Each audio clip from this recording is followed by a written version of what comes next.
We'll start with bad first, Coach. A game in which you all didn't shoot as well, and then Kingsville shot extremely well. Do you think the hot shooting kind of caught up with you in the Kingsville game? Obviously, and this one's going to continue to happen throughout the year. Is there going to be a lot of growth from that game? Yes. Defensively, we were not very good at all.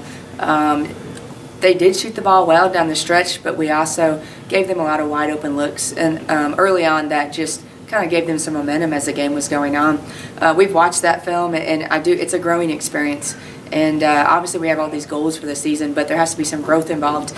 And you don't want to lose, but as long as you're getting better through the process, and I think that we did as a team, as you saw the ability for us to show up in the Angelo State game the next 2 nights later.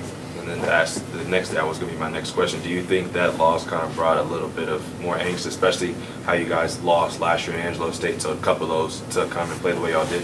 Yeah, some of it's just a maturity of our team too. We have to show up every night. We have to be the best team on the court every night. We were not. Kingsville was the better team that night, and they made more free throws, and they put the game away.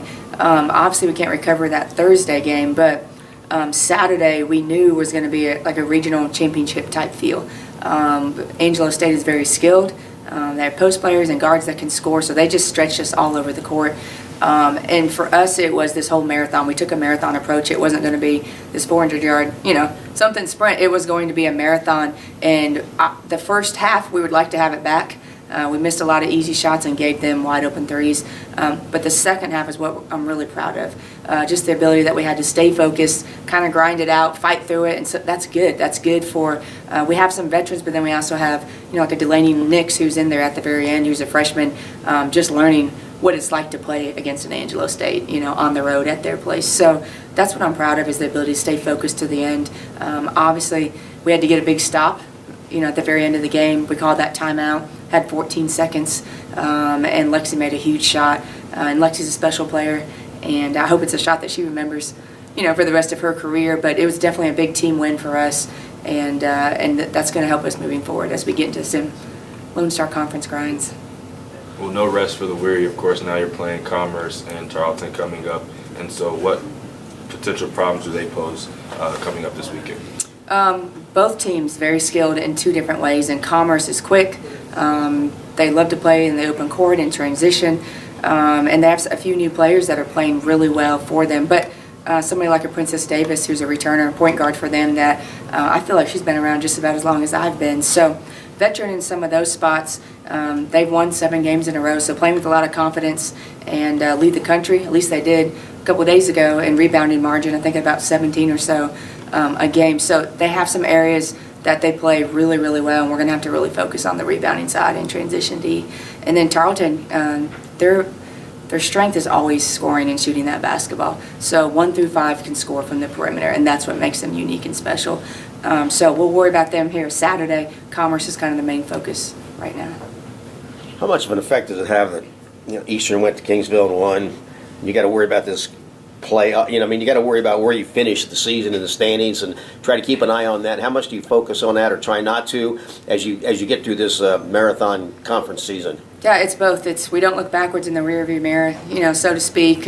We don't need to look too far ahead. And some people would say, well, did you look too far ahead? That was the issue with the Kingsville game. I'd like to say that we were prepared, that our coaching staff did a great job of preparing.